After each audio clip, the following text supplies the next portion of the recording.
Estou recebendo aqui a doutora Juliane Destre. Muito obrigado, doutora, por ter vindo, por ter aceitado o nosso convite para participar desse assunto que é de extrema importância para todos nós. Principalmente para a cidade de Sorrisos, que é uma cidade que cresce todos os dias. A gente sai pelas ruas, mesmo nessa época de pandemia, e observa a construção de imóveis, casas, prédios, salas para alugar. E isso mexe com a economia, a gente fica muito feliz. Porém, é preciso ter cautela quando se fala de tratações comerciais. Doutora, bom dia. Bom dia, Ari. Primeiramente, muito obrigada pela oportunidade. É uma satisfação estar aqui.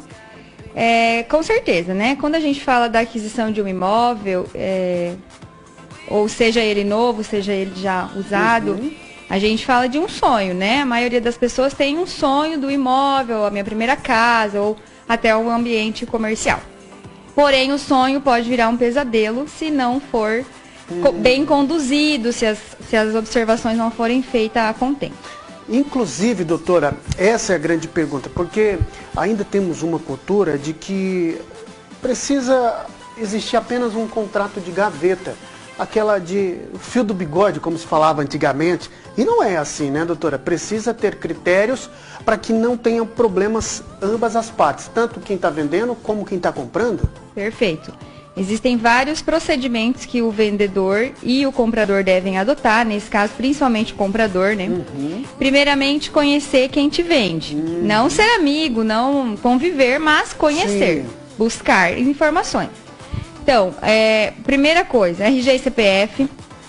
Aí você busca no cartório de protesto, se existe algum protesto em nome do vendedor ou dos vendedores. Em caso de empresa, também da empresa CNPJ e dos sócios, tá? Buscar se existe algum tipo de ação civil, alguma ação principalmente ambiental, que é muito grave, as ações civis. Tudo isso? Tudo isso. Porque, é bem exemplo, complexo.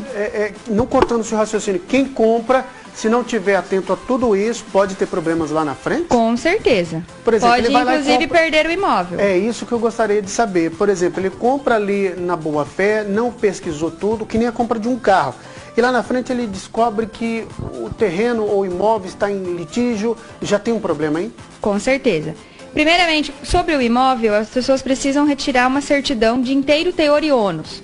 Para verificar se no imóvel existe averbada alguma ação, existe alguma penhora, resto, alguma coisa, saber uma se hipoteca. O imóvel está livre. Exato. Entendi. Porém, não é o suficiente, né? No mundo ideal, no mundo perfeito, se o nosso Brasil tivesse uma segurança jurídica, conseguiríamos apenas pela certidão do imóvel, mas na realidade não é isso. Então, por isso que eu friso muito a importância do vendedor. Precisa saber se o vendedor tem alguma ação, uma recuperação judicial, alguma ação trabalhista a qual ele responde, porque às vezes não vai estar averbado na certidão. Deveria, tá? O credor tem por obrigação legal averbar a margem da matrícula a existência de ação, tá? Porém, para evitar um problema, a gente busca todas as informações dos vendedores e também dos cônjuges, se casado for, e a dos imóveis. Porque a boa-fé, embora na negociação a gente acredita que a pessoa teve a boa-fé, em juízo ela precisa ser demonstrada. Entende? Não precisa, eu, o comprador, não posso simplesmente chegar no Poder Judiciário. E ela só pode ser demonstrada em documento. De acordo com as providências que eu, comprador, tomei. Então, eu busquei sobre o vendedor, eu busquei sobre o imóvel e eu não tinha conhecimento de nada disso. Então, sim, eu estava de boa-fé. Entendi. O contrato de compra e venda, de gaveta, né, que a gente chama, que é entre as partes, é essencial porque ele determina as obrigações e os direitos, né, deveres e direitos entre as partes contratantes. Entre as partes. Porém, não transfere a matrícula do bem. Não, você não se torna dono. Entendi. A lei só exige que só se torna dono aquele que transfere no registro a matrícula. A matrícula, Perfeito. Né? Então é uma questão que muita gente não sabe, né? Não. E que às vezes acaba caindo em golpes. Por exemplo, existe, você que é da área, eu já vi isso, pessoas que se apropriam de uma determinada área, só que ela é de uma outra pessoa e elas acabam com alguns documentos, muitas das vezes até falsificados, vendendo aquela área, né? E o comprador não se atém e cai num golpe? Cai num golpe. Na verdade, assim, ó, nós não temos uma lei que nos dê um rol de coisas que a gente precisa ter para comprar o imóvel com segurança. O que a gente tem é a prática, decisões judiciais das mais diversas plataformas, das mais diversas formas.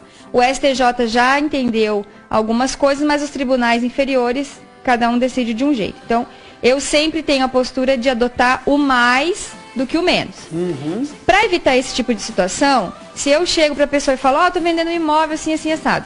Primeira coisa, qual é a matrícula do imóvel? Vou lá no registro de imóveis da cidade onde eu estou comprando e peço... Primeiro passo é esse, então, pesquisar a matrícula? Pesquisar. Para ver como é que ela está, se ela está apta para se a pessoa que está falando que está vendendo é o real proprietário. Exatamente. Caso contrário, ele só está te vendendo uma posse, que pode ser que ele tenha um contrato de compra e venda com o proprietário que está na matrícula, porém nunca transferiu, entende? Então ele tem a posse, mas não tem a propriedade, são coisas distintas. Entendi. A propriedade só se efetiva com a transferência da matrícula no cartório de registro de imóveis. Olha só, doutora, eu tenho uma pergunta. Por favor. Com relação, por exemplo, quando a gente quer comprar ou até mesmo alugar, nós procuramos algumas empresas que trabalham com isso.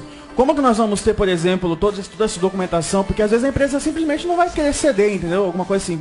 Como que a gente tem que proceder? E também nesse sentido, quando a gente vai conversar com uma empresa desse ramo. Ótimo.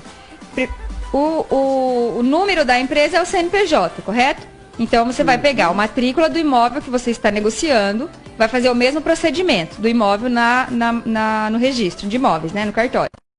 Quanto ao CNPJ, você vai pesquisar sobre o CNPJ, pesquisar sobre os sócios. É importante, gente, isso ninguém faz, até porque é muito difícil, é trabalhoso, né?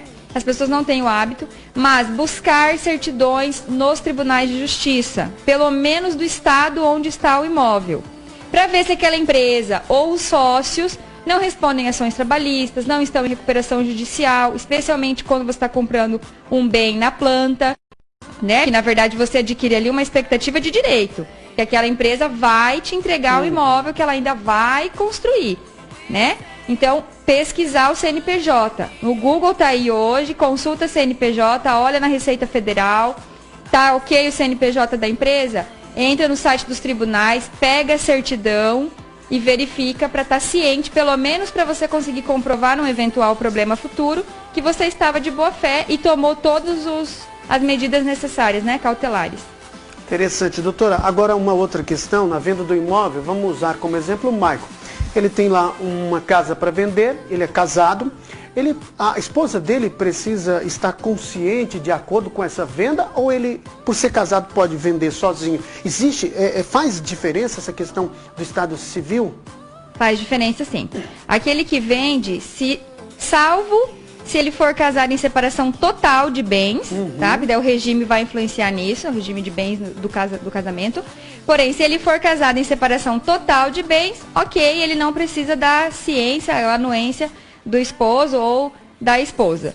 Se ele for casado em qualquer outro regime de bens, ela precisa sim estar ciente, assinar a outorga junto no contrato, na escritura, sob pena de nulidade do negócio. Tem uma outra pergunta, doutora. Só o contrato de compra e venda, ele é suficiente para efetivar a transferência? Você quase já respondeu. Na verdade, assim, existe uma questão. O Código Civil prevê que em imóveis acima de 30 salários mínimos é obrigatória a escritura pública do imóvel. Pública. Então, como que procede isso? Você pode fazer um pré-contrato com a parte para estipular os valores, e esse contrato, inclusive, é utilizado na hora da escritura. Depois vocês vão se dirigir ao cartório, não de registro de imóveis. No caso nosso aqui, Sorriso, segundo ofício. Vai lavrar a escritura pública do imóvel e essa escritura pública vai ser feita o registro no cartório de registro de imóveis. Aí é o fim do procedimento, você é o real proprietário. Mas, por exemplo, se eu compro um imóvel parcelado, às vezes no banco ou às vezes com o próprio proprietário do imóvel, o registro da matrícula só se dá ao final do pagamento, né? A gente não transfere um bem sem a pessoa quitá-lo. Verdade. Né? Então, faz o registro, a escritura pública para garantir o negócio, porque aí ele torna-se público contra terceiros. Sim. E olha o que acontece também. É uma proteção. É uma proteção. O que acontece também? A pessoa compra, contrato de compra e venda de gaveta. Comprou, beleza. Aí passou um tempo, ela vai pegar a matrícula, tem um contrato de compra e venda averbado lá na matrícula do imóvel, posterior ao contrato dela. Ou seja, o proprietário, utilizando-se de má fé, vendeu lá mais de uma vez. Exato. Quem tem preferência? As decisões judiciais no Brasil têm decidido no sentido de tem preferência aquele que averba o contrato de compra e venda à margem da matrícula no cartório de registro. Ou seja, um contrato de gaveta não vai servir de nada. Aquele contrato simples. Porque ele não tem força contra terceiro. Por isso que é importante. Por isso é importante. Tá certo. Doutora, temos mais 2 perguntas. E se o imóvel for comprado na planta, ele não existe, como é que o comprador pode ter o cuidado para que ele não venha ter problemas futuros? Ou seja, a empresa ou a empreiteira não entregar o imóvel. Então, primeiro passo é saber se essa empresa é uma empresa idônea, moral e financeiramente. Como que eu sei disso? Certidão. Gente, tudo é certidão hoje. É um procedimento extremamente complexo, tá? A gente nunca vai exaurir 100% dos meios para se garantir, mas o máximo que a gente conseguir, melhor. Olha né? só. Então, assim, nós vivemos num país continental, né? O nosso estado é continental. O que eu indico? Pelo menos uma certidão da empresa, no caso, né? Da empreiteira, enfim, da construtora, do estado onde ela está instalada. Se ela tiver filial, e isso hoje na internet a gente descobre facilmente, sim, nas filiais também. Para ver se essa empresa não está respondendo nenhuma ação, se ela não tem pedido de recuperação judicial em andamento, se ela não responde nenhum processo trabalhista. Entende? Porque aí eu consigo me precaver. Não está em recuperação judicial. Ou algo nesse Porque é como eu disse, quando eu compro um imóvel na planta ou um terreno num condomínio que ainda vai ser Isso, feito... já que você tocou nesse assunto, e como é que funciona, por exemplo, em um condomínio? É diferente? Não, em regra é geral. A regra geral é a mesma, né? Todas as certidões e tal. Na questão do imóvel de condomínio, se o imóvel já existir, se eu vou comprar um apartamento que já está pronto, eu preciso também me precaver com os débitos condominiais.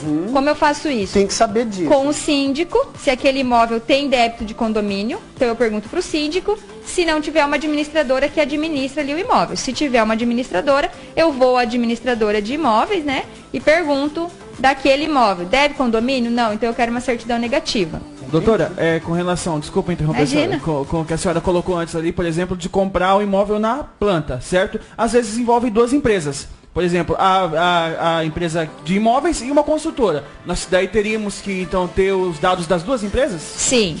O CNPJ é público, né? Não vejo nenhum problema, até num pré-contrato, né? Numa promessa de compra e venda, ali tem todos os dados da empresa. Através daquilo você consegue fazer as buscas, né? E buscar também se o vendedor, a empresa ou pessoa física, não importa, tem dívidas junto à prefeitura. Se o imóvel tem dívidas junto à prefeitura, taxa, IPTU, tudo aquilo. É tão grave isso, gente, eu queria até trazer esse dado porque poucas pessoas sabem. A questão ambiental. A questão ambiental, se existiu uma ação civil pública, por exemplo, e acontece muito na área. Acontece muito em casos de condomínio, né, loteamentos que são áreas maiores. Se existiu uma ação civil pública em cima daquele imóvel, tratando de dano ambiental, não pode construir. Aquele que compra responde pelo dano ambiental, ainda que não tiver dado causa. Ah, é? É. Por quê? Porque ele fica impossibilitado de construir. Aí depende da ação, né? Aí tem que ver a ação, possivelmente vai ter ou uma compensação a se fazer, enfim, aí tem que ver como tramita aquela ação. Mas olha a importância de você se precaver. Por quê? Eu compro o imóvel. Comprei um terreno, por exemplo, se você tem condomínio. Comprei um terreno, aquele terreno está respondendo, o proprietário, né, obviamente representando o terreno, responde uma ação civil pública de dano ambiental. É uma ação civil, danos monetários para serem ressarcidos, né, ao povo em geral, porque um dano ambiental é um dano coletivo, né? Sim.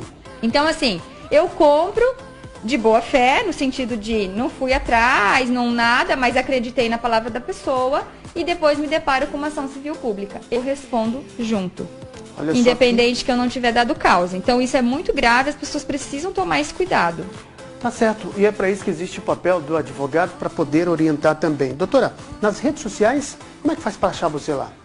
No Instagram, Juliane Destre. Pode me seguir, eu disponibilizo alguns conteúdos. Tem bastante conteúdo. A gente tira dúvida nos conteúdos, posta vídeo. Então tá certo. Mas a minha indicação principal, Ari, eu falo isso para todo mundo. Procure um advogado da sua confiança para que faça todo esse procedimento. Não é um procedimento barato no sentido de que você tem o contrato, tem a escritura, tem o registro, tem imposto, né, o ITBI, entre outras coisas. Então, assim, quando você for comprar um imóvel, analise a sua vida financeira, a saúde financeira de quem vai pagar. Eu posso comprar, ou eu só tenho dinheiro da casa, eu não tenho dinheiro do PTU, do ITBI, eu não tenho dinheiro da escritura. Aí o que acontece? Eu compro, mas não transfiro.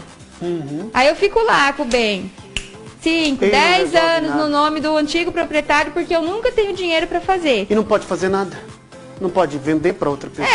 Vai vender a posse daí, né? Embora de fato seja proprietário. Grandes riscos também. Grandes riscos. Então, assim, tome as cautelas. Eu sei que a maioria a gente vê as pessoas emocionadas, né? Empolgadas, vou comprar meu primeiro imóvel.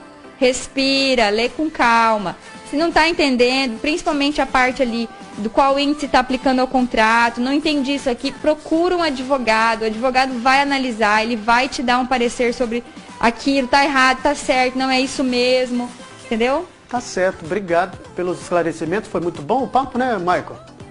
Teria mais dúvidas, mas nós vamos ter o tempo do meio-dia e não... Mas nós vamos fazer o seguinte, com a doutora Juliane Destre.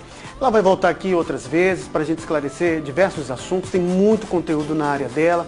E a gente fica muito feliz, viu, doutora, de você ter aceitado esse convite, a gente está participando hoje e a gente está aí sempre para ouvir as questões mais importantes para a sociedade. Mais uma vez, obrigado. Eu que agradeço, foi um prazer e estou à disposição. Tá certo, doutora Juliane Destre falou conosco, nós vamos para o intervalo.